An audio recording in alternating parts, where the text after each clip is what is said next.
Hello everyone. Today we will continue our series on history of genetic material.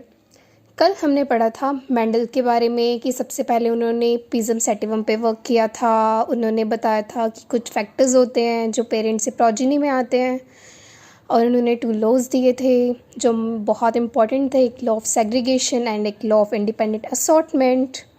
आज हम पढ़ेंगे discovery of nucleon. Mendel के बाद जिन्होंने काम किया था वो थे फ्रेडरिच मिस्टर। वो एक स्विस साइंटिस्ट थे। उन्होंने आइसोलेट किया था न्यूक्लियन को, जो उन्होंने किससे आइसोलेट किया था? न्यूक्लियस ऑफ सेल से। ठीक है, वो एक प्रिस्ट बनना चाहते थे लेकिन जो उनके फादर थे वो बहुत बड़े फिजिशियन थे, तो उन्होंने उन्हें कहा कि नहीं, उन्हें मेडिसिन ही करना चाहिए। तो फिर उन्होंने मेडिसिन में ज्वाइन किया, लेकिन वहाँ पे उनका मन नहीं लगा उस लैब में जिस लैब में उन्होंने पहले ज्वाइन किया था। फिर उसके बाद जहाँ पे उनके फादर ने उन्हें ज्वाइन करवाया था, मीन्स उस लैब में उनका मन नहीं लगा। फिर उन्होंने फेलिक्स हुप साइलर के लैब में खुद ज्वाइन किया, जो कहाँ पे है? यूनिवर्सिटी ऑफ टबिंगटन में। ठीक है, उसके बाद जो फेलिक्स हुप साइलर की जो लैब थी ना, वो पढ़ रहे थे कि जो कौन से मॉलिक्यूल्स होते हैं जो सेल को बनाते हैं। ठीक है, वो उसके बारे में पढ़ रहे थे। तो मिस्टर ने भी उस पर वर्क करना स्टार्ट कर दिया। उन्होंने न्यूक्लियस पे वर्क करना स्टार्ट किया मिस्टर ने। ठीक है, उन्होंने इनिशियली ट्राई किया मॉलिक्यूल्स को आइसोलेट करने के लिए जो न्यूक्लियस को बनाते हैं। ठीक है, कहाँ से उन्होंने स्टार्ट किया? लिम्फ ग्लैंड से। ठीक है, तो बट लेटर वो स्विच किस पे करके? पस सेल्स पे। ठीक है, उस पस सेल्स के अंदर से ही उन्होंने किसको आइसोलेट किया? न्यूक्लियन को। और उन्होंने ये भी बताया कि न्यूक्लियन कौन कौन से कंपोनेंट्स का बना होता है। उन्होंने बताया कि न्यूक्लियन कार्बन का बना होता है, उसके अंदर हाइड्रोजन होता है, उसमें नाइट्रोजन होता है, उसमें फॉस्फोरस होती है, उसमें ऑक्सीजन होती है। ठीक है, ये सब उन्होंने खुद बताया। किसने बताया? मिस्टर ने।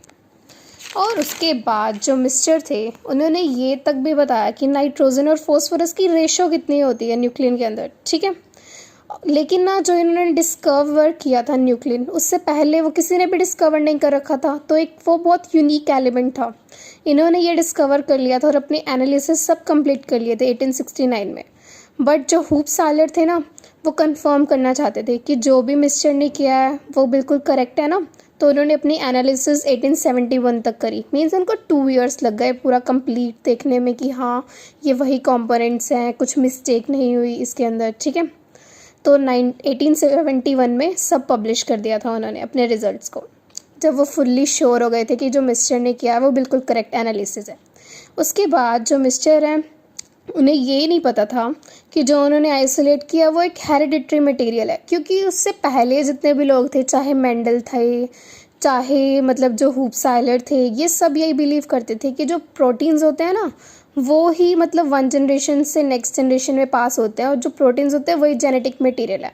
जबकि उसके बाद तो हमें पता चल गया था कि डीएनए जेनेटिक मटेरियल है। वो ऐसे सोचते थे कि जो प्रोटीन्स होते हैं उनका स्ट्रक्चर बहुत कम्प्लेक्स होता है, तो कुछ कम्प्लेक्स एलिमेंट ही होती होगी जो एक जनरेशन से दूसरी जनरेशन में पास होती है। बट बाद में जब फर्दर रिसर्चेस करी थी तो हमें पता चल गया था कि डीएनए जेनेटिक मटेरियल है। मीन्स उन्होंने जो डिस्कवर किया उन्हें वो खुद ही नहीं पता था कि वो जेनेटिक मटेरियल है। ठीक है, आगे का हम नेक्स्ट लेक्चर में डिस्कस करेंगे। Thanks and happy learning.